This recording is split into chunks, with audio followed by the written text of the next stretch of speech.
लूका 20 अध्याय।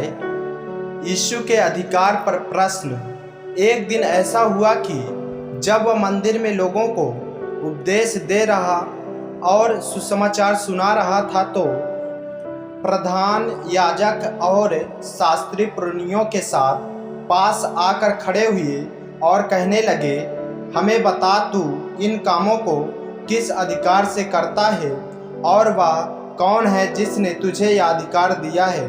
उसने उनको उत्तर दिया, मैं भी तुमसे एक बात पूछता हूँ, मुझे बताओ, यूहन्ना का बपतिस्मा स्वर्ग की ओर से था या मनुष्यों की ओर से था?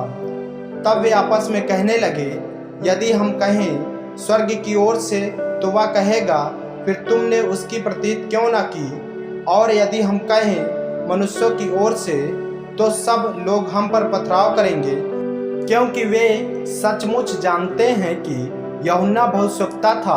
अतः उन्होंने उत्तर दिया, हम नहीं जानते कि वह किसकी ओर से था।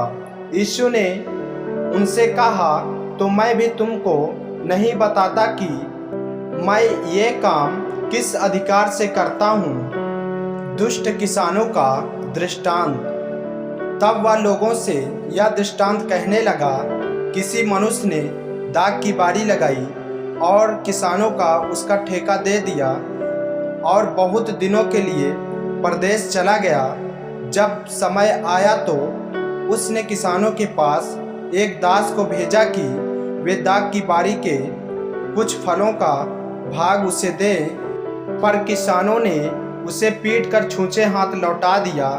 फिर उसने एक और दास को भेजा और उन्होंने उसे भी पीट कर और उसका अपमान करके छूछे हाथ लौटा दिया। फिर उसने तीसरा भेजा और उन्होंने उसे भी घायल करके निकाल दिया।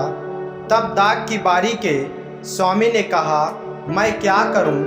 मैं अपने प्रिय पुत्र को भेजूंगा, संभव है वे उसका आदर करें। जब किसानों ने उसे देखा तो आपस में विचार करने लगे, या तो वारिस है, आओ हम इसे मार डालें कि मीरास हमारी हो जाए।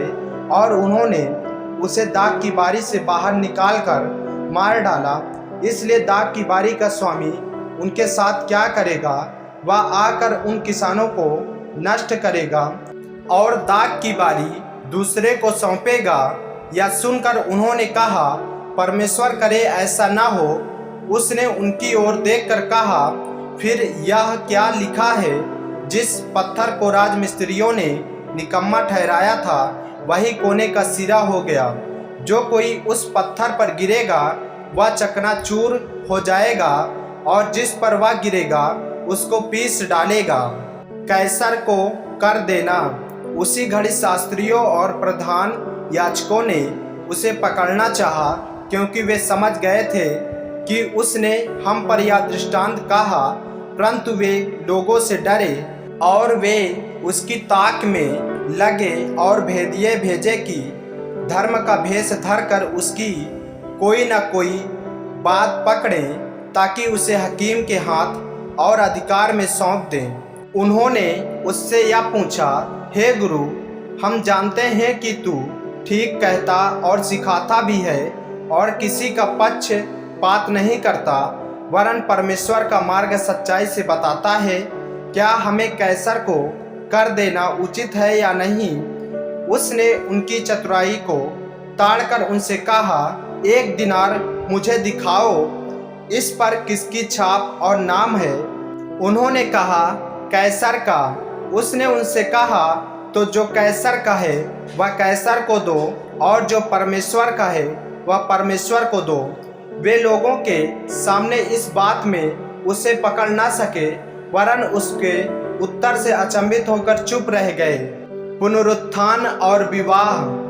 फिर सद्दुकी जो कहते हैं कि मरे हुओं का जी उठना है ही नहीं, उनमें से कुछ ने उसके पास आकर पूछा, हे गुरु, मूसा ने हमारे लिए यह लिखा है, यदि किसी का भाई अपनी पत्नी के रहते हुए बिना संतान मर जाए तो उसका भाई उसकी पत्नी से विवाह कर ले और अपने भाई के लिए वंश उत्पन्न करे।